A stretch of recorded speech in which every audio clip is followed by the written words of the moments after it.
आज हम eight grade अभ्यास पुस्तिका भाषा भारती कक्षा 7 की जो अपनी पाठ्य पुस्तक है एट ग्रेड उसमें पाठ लेसन नंबर 4 2 कविताएं हैं। मैं जितने क्वेश्चन आंसर दिए हुए हैं उन्हें हल करेंगे। पाठ 4 2 कविताएं पूर्व तैयारी, इसे आप आसानी से पढ़ सकते हो, पढ़ लेना। अपना जो फर्स्ट प्रश्न है, दिन दिन दा धमक धमक पंक्ति में अलंकार है। इसका जो राइट आंसर होगा अनुप्रास अलंकार। जिस पंक्ति में किसी वर्ण की बार बार आवृत्ति होती है तो एक ही वर्ण की, तो उसे अनुप्रास अलंकार कहते हैं। क्वेश्चन 2 सेकंड, फूले कदम कविता में कवि का मन किसे छूना चाहता है? इसका सही आंसर है कदम को। कदम का एक पेड़ होता है। अति लघुत्तरीय उत्तर, जो अति लघुत्तरीय उत्तर हैं। ऐसे प्रश्न 3, दादुर का कंठ खुला से क्या आशय है? दादुर का कंठ खुला से आशय है कि मेढक बोलना, अर्थात मेढक टर की आवाज़ करने लगते हैं। जब बरसात का समय आता है तो मेढक प्रसन्न होकर नदियों, तालाबों, पोखरों के किनारे टर की आवाज़ करने लगते हैं। क्वेश्चन नंबर 4, मेघ बजे कविता में किस ऋतु का वर्णन किया गया है? इसका आंसर होगा मेघ बजे कविता में कवि ने वर्षा ऋतु का वर्णन किया है। अगला क्वेश्चन नंबर 5, वर्षा ऋतु में कौन सा पक्षी नृत्य करने के लिए जाना जाता है? इसका आंसर होगा वर्षा ऋतु में मोर पक्षी नृत्य करने के लिए जाना जाता है। जो मोर पक्षी होता है बहुत ही सुंदर होता है, अपने पंखों को ऊपर बिखेर के बहुत ही सुंदर नृत्य करता है। अगला क्वेश्चन नंबर 6, दामिनी शब्द के 2 पर्यायवाची शब्द लिखिए। दामिनी शब्द के 2 पर्यायवाची निम्न हैं, बिजली, चपला। क्वेश्चन नंबर अगला 7, लघुत्तरीय। प्रश्न 7, दोनों कविताओं में आए समान ध्वनि वाले शब्दों को खोजकर लिखिए। इसका उत्तर होगा अर्थात जो समान ध्वनि, एक जैसी ध्वनि वाले शब्द बताने हैं। धमक दमक, खुला धुला, हरिचंदन अभिनंदन, झूले फूले, बीता रीता, बरस तरस।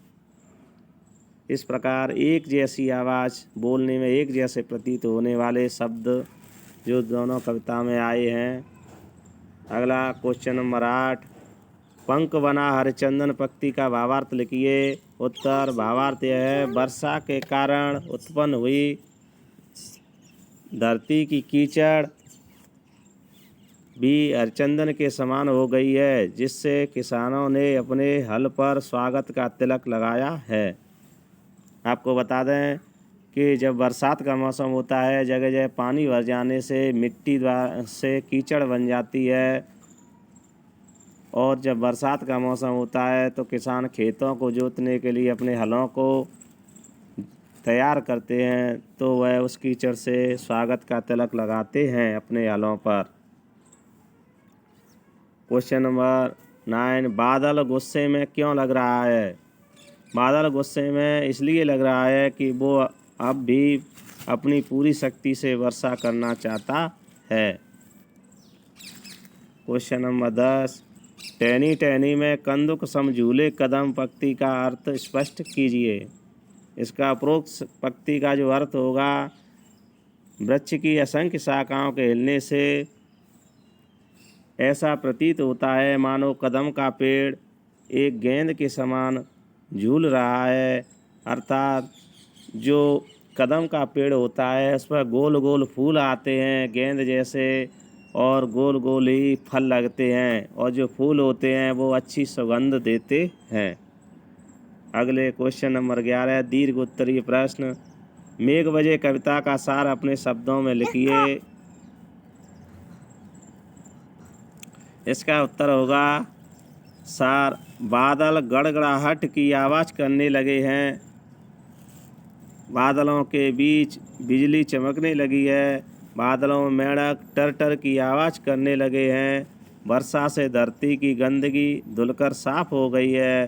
धरती पर कीचड़ चंदन के समान हो गई है, जिससे किसानों ने हल्का स्वागत तिलक किया है। अर्थात प्रकृति मनोहर लग रही है। अर्थात चारों ओर प्रकृति सुंदर दिखाई दे रही है, मन को हरने वाली।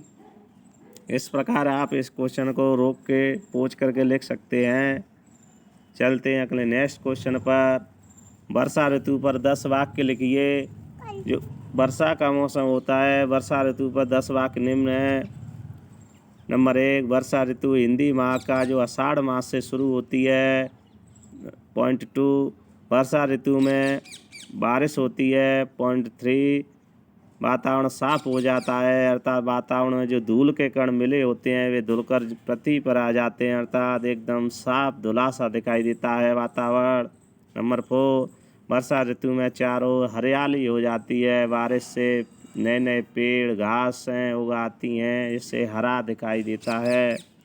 नंबर 5, इस समय जंगल में मोर नाचते हैं। मोर एक पक्षी होता है जो अपने पंखों को ऊपर करके नाचता है। नंबर 6, कदम के पेड़ों पर सुगंधित फूल आते हैं। 7, किसान अपने हल तैयार करते हैं। 8, वर्षा ऋतु में बिजली चमकती है। 9, वर्षा ऋतु में नदी तालाब सब जल से भर जाते हैं। नंबर 10, इस ऋतु में बाजरा ज्वार तिल आदि फसलें होती हैं।